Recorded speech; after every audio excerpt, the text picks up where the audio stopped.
ನಮಸ್ಕಾರ, ವನಶ್ರೀ ಚಾನಲ್ಗೆ ಸ್ವಾಗತ. ಹೊಸ ವೀಡಿಯೋಸ್ಗಾಗಿ ಪಕ್ಕದಲ್ಲಿರುವ ಬೆಲ್ಲೈಕನ್ ಮೇಲೆ ಕ್ಲಿಕ್ ಮಾಡಿ ಆಲ್ ಆಪ್ಷನನ್ನು ಸೆಲೆಕ್ಟ್ ಮಾಡಿಕೊಳ್ಳಿ. ಇವತ್ತಿನ ಸೀರಿಯಲ್ ಬಂದು ಪ್ರೇಮ ಕಾವ್ಯದಲ್ಲಿ ಪ್ರೇಮನ್ನು ಮನೆ ಬಿಟ್ಟು ಆಚೆ ಓಡಿಸಿರ್ತಾರೆ.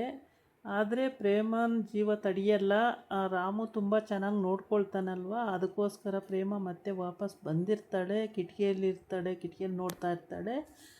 ಅವ್ರ ಅತ್ತೆ ಮತ್ತು ಅತ್ತೆ ಅಂದರೆ ದೊಡ್ಡತ್ತೆ ಮೈದಾ ಎಲ್ಲ ಮಾತಾಡ್ತಾ ಇರ್ಬೇಕಾದ್ರೆ ಇವಳು ಕಿಟಕಿಯಲ್ಲಿ ನೋಡ್ತಿರ್ತಾರೆ.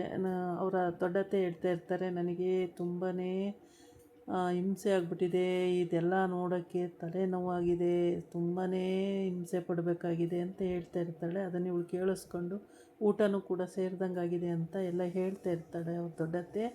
ಅದನ್ನು ಕೇಳಿಸ್ಕೊಂಡು ಅವಳಿಗೆ ತುಂಬ ಮನಸ್ಸಿಗೆ ನೋವಾಗುತ್ತೆ. ನನ್ನಿಂದ ಅಲ್ವಾ ಇಷ್ಟೆಲ್ಲ ಆಗಿದ್ದು ಅಂತ ಹೇಳ್ಬಿಟ್ಟು ಮನಸ್ಸಿಗೆ ನೋವು ಮಾಡಿಕೊಂಡವಳು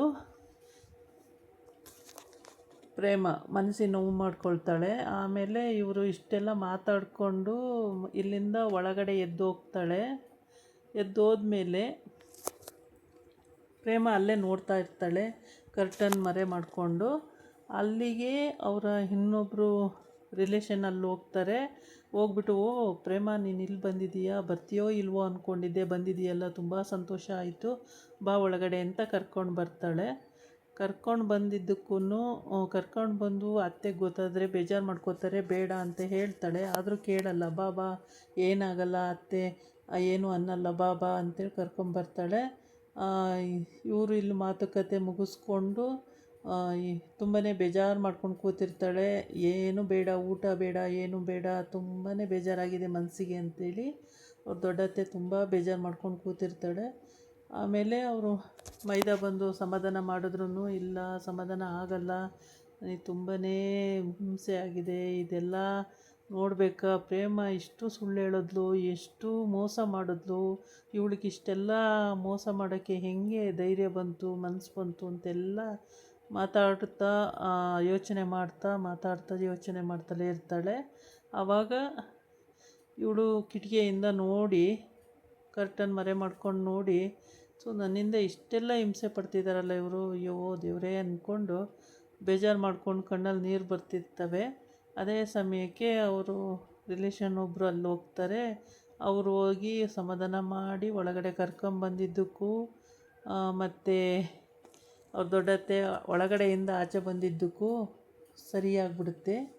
ಆವಾಗ ಇವಳು ಏನಕ್ಕೆ ಒಳಗಡೆ ಕರ್ಕೊಂಡು ಬಂದೆ, ಇವಳನ್ನ ಆಚೆ ನೂಕು, ಇವಳು ಇಂಥ ಮೋಸಗಾತಿ, ಸುಳ್ಳು ಹೇಳಿದಾಳೆ, ಇವಳು ನಯವಂಚಕಿ, ಇವಳು ನಮ್ಮ ಮನೆಗೆ ಇರಬಾರ್ದು, ಹಾಗೆ ಹಿಂಗೆ ಅಂತ ಹೇಳ್ಬಿಟ್ಟು ಸಿಟ್ಟು ಬಂದು ಅವಳು ಚೆನ್ನಾಗಿ ಬೈದು ಪ್ರೇಮಕ್ಕೆ ಚೆನ್ನಾಗಿ ಬೈದ್ಬಿಡ್ತಾಳೆ. ಕಾವ್ಯ ನೋಡಿದ್ರೆ ಅವಳು ಮನೆ ಬಿಟ್ಟು ಹೋಗಿದ್ದಾಳೆ. ಅದಕ್ಕೆ ಹೇಳ್ತಾಳೆ, ಕಾವ್ಯ ಕೂಡ ಮನೆ ಬಿಟ್ಟು ಹೋಗಿದ್ದಾಳೆ, ನಾನು ಬೇರೆ ಹೀಗೆ, ದೊಡ್ಡತ್ತೆಗೆ ತುಂಬ ಚಿಂತೆ ಆಗಿದೆ, ಅವರು ತುಂಬ ಚಿಂತೆ ಮಾಡ್ತಾರೆ, ಬೇಡ ಅಂತ ಹೇಳ್ತಾಳೆ. ಹೇಳಿದ್ರೂ ಕೂಡ ಕೇಳಲ್ಲ. ಇಲ್ಲ ಬಾ ನೀನು ಒಳಗಡೆ ಅಂತ ಕರ್ಕೊಂಡು ಬಂದು ಅವಳು ಕಾವ್ಯ ಕೂಡ ಹೋಗ್ಬಿಟ್ಟಿದ್ದಾಳೆ ಬೆಂಗಳೂರಿಗೆ. ಆದರೆ ಗಂಡ ಫಾಲೋ ಮಾಡಿಕೊಂಡೇ ಹೋಗಿದ್ದಾನೆ, ನೀನು ಎಲ್ಲಿರ್ತೀಯ ನಾನು ಅಲ್ಲೇ ಇರ್ತೀನಿ ಅಂತ. ಇನ್ನು ಫ್ರೆಂಡ್ ಸಿಕ್ಕಿದ್ದಾಳೆ, ನಾನು ಆರಾಮಾಗಿ ಹೋಗ್ತೀನಿ, ನೀನು ಹೋಗು ಮನೆಗೆ ಅಂತ ಹೇಳ್ತಾಳೆ. ಆದರೆ ಅವನು ನಗಾಡ್ತಿರ್ತಾನೆ, ನೀನು ಏನಕ್ಕೆ ಟೆನ್ಷನ್ ತಗೋತೀಯ, ನೀನು ಎಲ್ಲಿರ್ತೀಯ ನಾನು ಅಲ್ಲಿರ್ತೀನಿ, ನೀನೇನು ಟೆನ್ಷನ್ ತಗೋಬೇಡ ಅಂತ ಅವನು ಹೇಳ್ತಾ ಇರ್ತಾನೆ. ಕಾವ್ಯ ಕೇಳೋದೇ ಇಲ್ಲ, ಸುಮ್ಮನೆ ನನ್ನ ತಲೆ ತಿನ್ನಬೇಡ, ಸುಮ್ಮನೆ ಹೋಗ್ಬಿಡು ನೀನು, ನನ್ನ ಮುಖ ನೋಡೋಕ್ಕೂ ಇಷ್ಟ ಇಲ್ಲ ಅಂತ ಎಲ್ಲ ಹೇಳ್ತಾಳೆ. ಅಂದ್ರೂ ಅವನು ಅಲ್ಲೇ ನಿಂತ್ಕೊಂಡು ಕಾರ್ ಹತ್ರನೇ ನಿಂತ್ಕೊಂಡು ನೋಡ್ತಾ ನಿಂತಿರ್ತಾನೆ. ಈ ಕಡೆ ಬಂದು ಇವಳು ಸಮಾಧಾನ ಮಾಡ್ತಿರ್ತಾಳೆ. ಅದೇ ಟೈಮಿಗೆ ಕರೆಕ್ಟಾಗಿ ಅವ್ರ ದೊಡ್ಡತ್ತೆ ಒಳಗಡೆಯಿಂದ ಬಂದು, ಇವಳು ಏನಕ್ಕೆ ಬಂದು ಇಲ್ಲಿ ಅಂತೇಳಿ ಮತ್ತೆ ಬೈದು, ಮತ್ತೆ ಅವಳಿಗೆ ಚಿಮಾರಿ ಹಾಕಿ ಆಚೆ ಕರ್ಕೊಂಡು ಬಂದು ನೂಕ್ಬಿಡ್ತಾಳೆ. ಅತ್ಲಾಗೆ ನೂಕ್ಬಿಟ್ಟು ಬಾಗಿಲು ಹಾಕ್ಕೊಂಡು ಹೋಗ್ಬಿಡ್ತಾಳೆ. ಇದನ್ನು ನೋಡಿ ಅವಳಿಗೆ ಸಹಿಸ್ಕೊಳಕ್ಕಾಗಲ್ಲ. ಎಂಥ ತಪ್ಪು ಮಾಡಿಬಿಟ್ಟೆ ನಾನು, ಇಷ್ಟೆಲ್ಲ ತಪ್ಪು ಮಾಡಿಬಿಟ್ನಲ್ಲ ಅಂತೇಳ್ಬಿಟ್ಟು ಸಹಿಸ್ಕೊಳ್ಳೋಕ್ಕೆ ಆಗಲ್ಲ. ಆದ್ರೂ ಅಳ್ತಾ ಅಲ್ಲೇ ನಿಂತಿರ್ತಾಳೆ. ತುಂಬಾ ದುಃಖ ಬಂದಿರುತ್ತೆ, ನಾನು ಮಾಡಿದ ತಪ್ಪು ಯಾರಾದರೂ ಕ್ಷಮಿಸಲ್ಲ, ಇಂಥ ದೊಡ್ಡ ತಪ್ಪು ಮಾಡಿದ್ದೀನಿ ಅಂತೇಳಿ ಅವಳ ಮನಸ್ಸಿಗೆ ಅವಳು ಅಂದ್ಕೊಂಡು ಅಲ್ಲೇ ನಿಂತಿರ್ತಾಳೆ. ಆವಾಗ ಅಲ್ಲಿಗೆ ರಾಮು ಎಂಟ್ರಿ ಆಗ್ತಾನೆ. ತುಂಬಾ ಬೇಜಾರು ಮಾಡ್ಕೊಂಡಿರ್ತಾಳೆ ಮಾತ್ರ. ಅವ್ರ ಅತ್ತೆ ಬೈದು ಉಗಿದು ಎಲ್ಲ ಮಾಡಿ ಆಚೆಗೆ ಹಾಕಿದ ಮೇಲೆ ಇವಳಿಗೆ ಪ್ರೇಮಂಗಂತೂ ತುಂಬ ಬೇಜಾರಾಗಿರುತ್ತೆ.